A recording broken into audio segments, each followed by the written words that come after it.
Diégui Diop Fall man maay directrice de la promotion des droits et de la protection des enfants toogal fii ki nga xamante ni mooy madame la ministre Ndèye Saly Diop Dieng ki nga xamante ni moom mooy tànk mooy loxo mooy bëtu président Macky Sall lu concerne femmes lu concerne famille lu concerne xale lu concerne genre tey jii dañoo ñëw fii toog autour d'une table di valider li nga xamante ni dañ koy tuddee stratégie nationale pour la protection des enfants su ñu waxee stratégie mooy xalaat mooy lañu càmbar mooy lu ñu dox ba ci yàgg ñu taxaw depuis 2013 et président sur injonction bu ma wax sax sur suggestion mais injonction et instruction du président de la République Macky Sall mu ne nañu xoolaat ba leen dégg xale yi nan lañ leen mën a jàppale loolu ñu nekk si ñaari point bu njëkk bi dañoo def ce qu'on appelle la mise en place d'un système intégré de la protection de l'enfance ak yi nga xamante ni mooy appui et promotion des droits de l'enfant bu ñu jógee foofu dañ ko teg si ñetti pilier mooy jiiñ li wala fi wax jiiñ yi bu njëkk bi mooy prévention mooy xob bi ko balaa ngay lakkale ñaareel jiiñ bi mooy la prise en charge mooy bi nga xamante ni dañ koy bañal xale yi muy violence bu xasee ba am lan mooy taxawaay bu ñu passé si loolu muy l'accompagnement mooy bu amee ba pare nan lañ leen di gunge ba loolu du war a mën a amaat lii moo taxoon tey ñu toog fii ànd ak suñuy partenaire technique et financier ànd ak ministère bi nga xam ne moo ñu uuf ànd ak ki nga xamante ni nag mooy xale yi dégg ngeen leen ñu wax xale yi ñu ngi leen di dugal étape bu nekk bu ñu def boo nañu xale yi boo seeni ay représentant ni kaay leen ñu ànd ñu waxtaan ndax nag kuy décider pour nit kat te nit kooku toog autour de la table mooy tu décides sans violence. Violence c'est droit parce que je suis juriste ñaari façon lañ koy faral di wax mooy la violence elle peut être verbale ou physique mooy violence boo xamante ni ñenn saa yi sax dañ ciy yokk psychologique mais xam nga droit ay courant la ñëpp mën nañ ci bañ a jiboo waaye violence bi tax ñuy wax mooy ñu yëkkati xale di ko wax du ñaaw waaye comme que suñu culture du saaga xale wala tiital xale daf ci bokk waaye dóor bi waaye li ci gën a graaw mooy viol bi li ci gën a graaw mooy rend bi loolu mooy les violences yi nga xam ne ñu ngi koy dund léegi ak xale yi waaye état mi ngi ciy def li ko war waaye damay lancer waat un appel ndax nag dafa am loo xam ni dafa nekk source de droit ñun ay sénégalais lañu ñun ay africains lañu dafa am loo xamante ni dafa bokk ci suñu société muy yar dañu delluwaat ci loolu yaay yi nañu téye xale yi place xale du ci mbedd place xale ci biir kër la bàyyi nañu téye xale yi xam nañ dëkk metti na xam nañ àdduna bi metti na xam nañ nit ñi dañuy wuti ji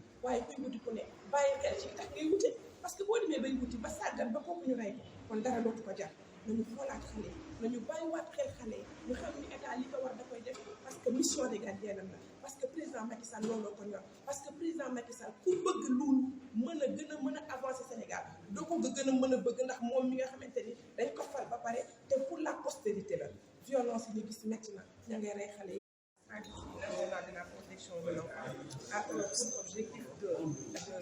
des droits de l'enfant. Donc, qui se base sur 3 piliers. Le premier pilier, c'est la prévention. Le deuxième pilier, c'est la prise en charge. Et le troisième pilier, c'est l'accompagnement. Donc, on a pu déceler, quand on parle de stratégie, on a pu déceler des manquements, tant sur le plan familial, tant sur le plan étatique et tant sur le plan de tous les acteurs qui tournent de la stratégie nationale de la protection de l'enfant qui s'est fait depuis 2013.